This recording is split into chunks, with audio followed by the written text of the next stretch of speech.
all our purpose of life aligns in creating happiness. Hi, my name's Geraldine. I'm from New York, and I became a grandmother last year. Very exciting. I met this practice in 1978. Can you believe it? Wow. Hello, I'm Andrew. I'm from Malaysia, and I have been graduated recently and have joined the workforce. I started practice this Buddhism since I was born, so I am really excited to share, and I hope that I can encourage even one person. Hi, I'm Igeta and I'm from Indonesia. I was born into this practice and currently I'm working as a luxury travel consultant.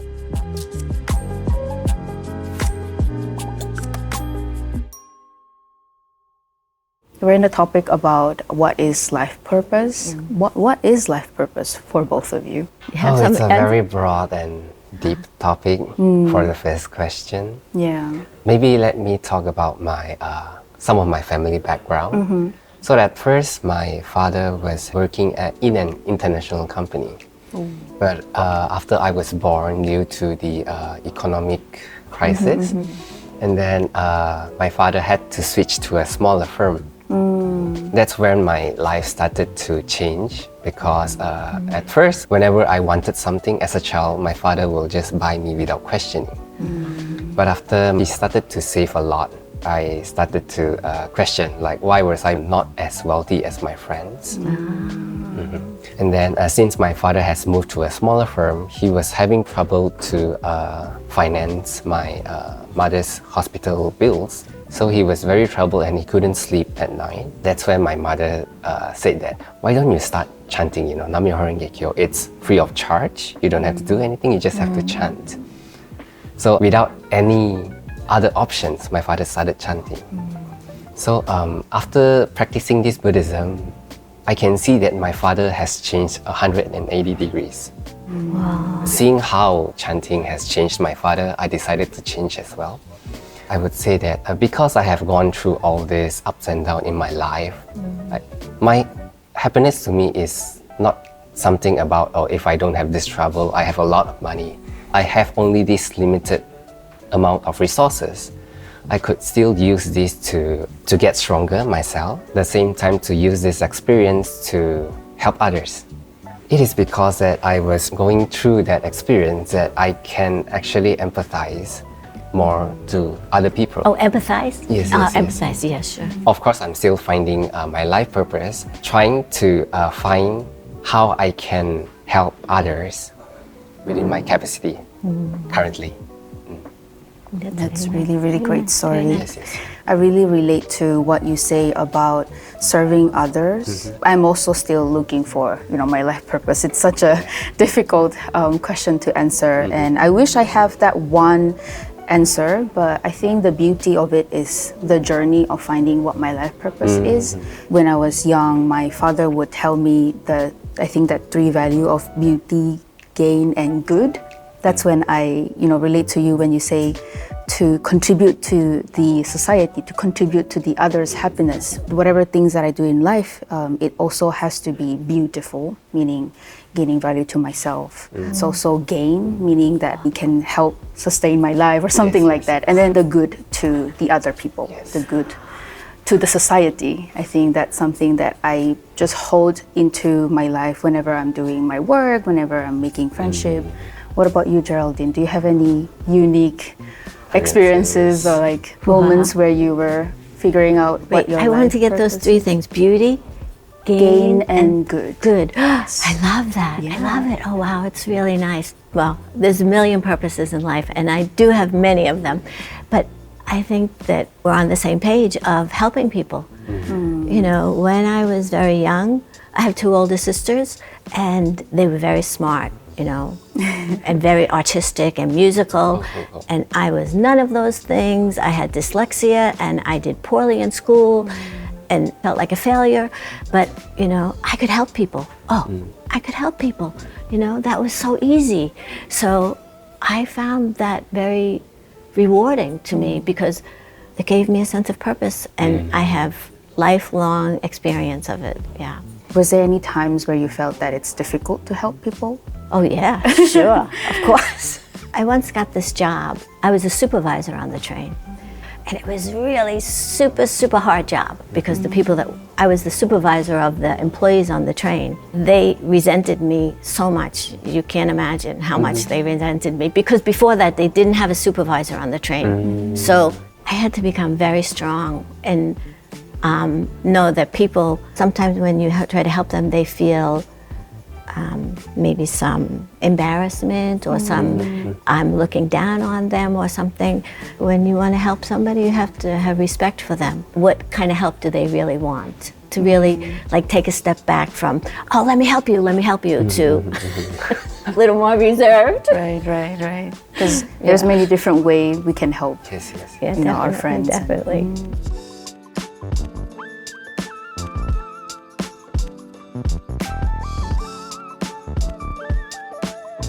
I feel like life purpose, this is such a big topic. I think it's a process. When I was young, I was listening a lot of the different dialogues that President Ikeda had with like many different types of people. And when I listened to that, that really inspired me to become the person who can create bridges between cultures. And I feel like if I can help even just one person connect to another person, I feel like that will be, that's my current purpose. I feel like for my job, I thought of travel as one of the kind of places where I can do that. Helping people traveling to a new country creates that opportunity for them to see new culture. My life purpose is, creating that bridge between cultures. That's wonderful. Practice helps me find that in a sense, and is the kind of foundation of that. I think from university life and then graduating and then like finding job and everything, I keep going back to that. Any of you would like to share? You want to share? My purpose in this lifetime, of course I'm still finding my purpose, but after graduating I actually only had one objective in mind. I am very interested in recycling, in the environmental. Also coming from a multiracial country that I speak more than 3 languages at once. When I was job hunting, I chanted and also I prayed for looking a job that can utilize my language proficiency, and at the same time I could protect the environment. I landed in a recycling company, and then of course inside a international department. My purpose for now is to connect the people from different nations through the languages that I speak, and then at the same time convert all this pollution into something economical. One of my research is to collect all this so-called rubbish and then we turn them into something valuable to utilize what I have and contribute to the society. That's really cool. Yes. Good luck. Yes. Wow, great purpose. Building bridges, we need a lot of bridges in the world, so many bridges, and yeah, definitely recycling. And I'm excited. I'm excited because you're young and you're going to make these things happen. So it's really exciting for me to listen to you guys.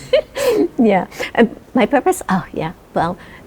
It's never ending and it's always changing, and my practice is like the foundation of my life.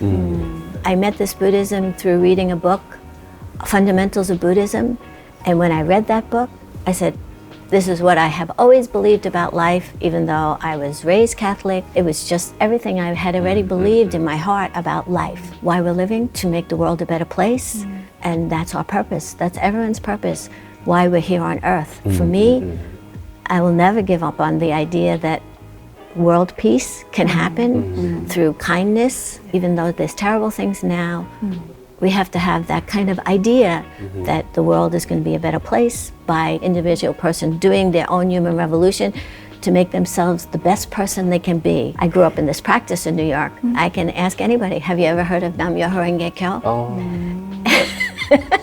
This practice enables me to chant about, people that are suffering, and somehow offer some help to them. But I think what Geraldine has touched upon, and an important aspect about our practice, is that this kindness within us, it's something that we're not looking a reward.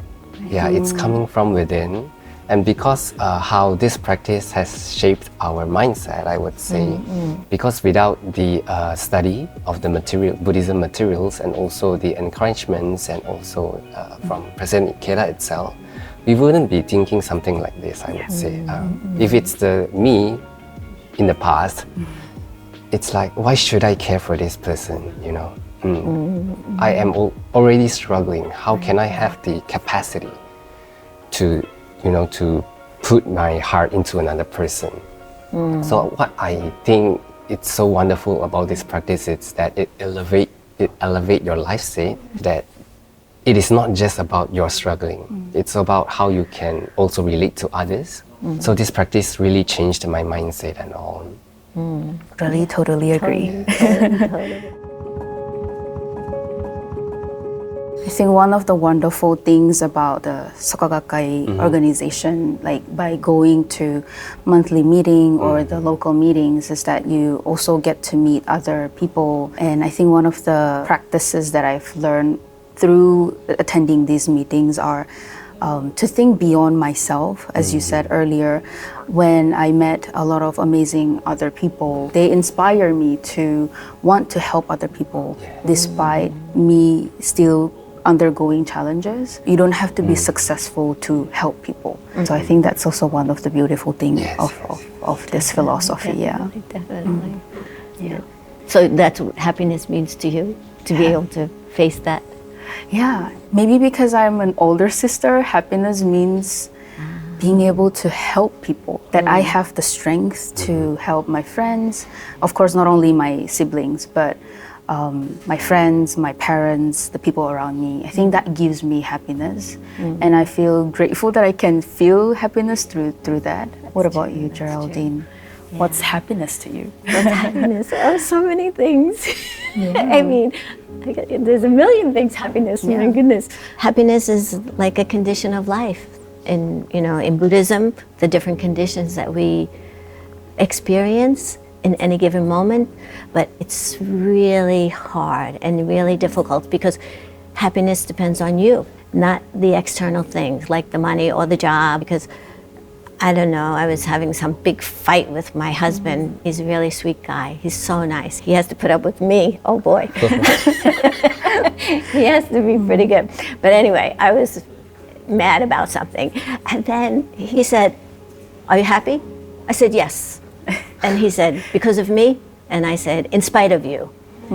Because happiness comes from me. I want to be happy. Doesn't everybody want to be happy?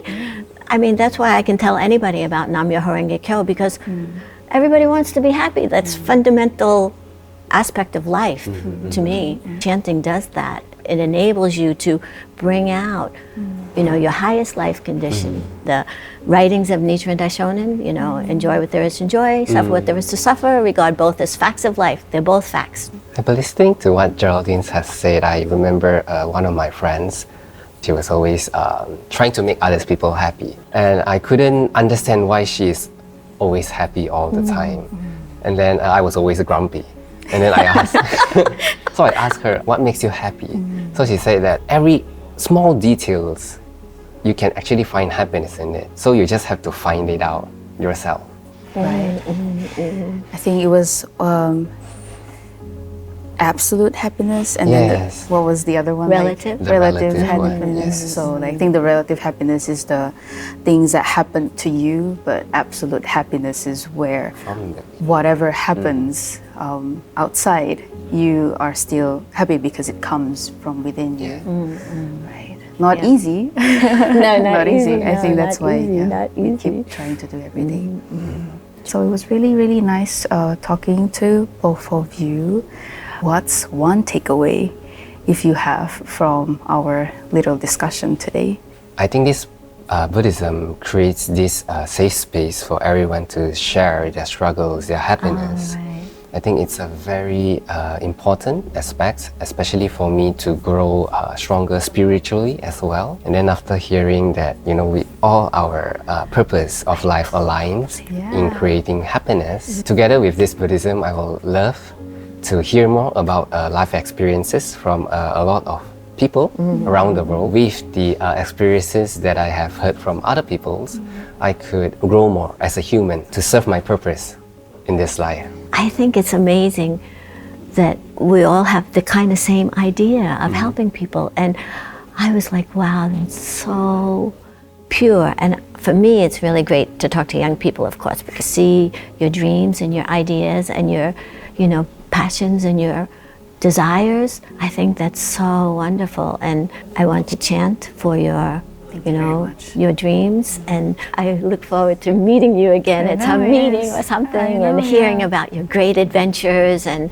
all your struggles and overcoming them. And well, my takeaway is that, it's important to have these talks too sometimes. Sometimes we're so focused on work, being busy, and just our day-to-day life of like routines that this heart-to-heart dialogue is really important in helping us remember what is our life purpose, because sometimes we will forget too. So I'm really grateful to both of you because you have given me the chance to reflect and also kind of refresh my determination on what is my purpose and how I want to move forward with my life. So thank you very much. Thank you. Thank you.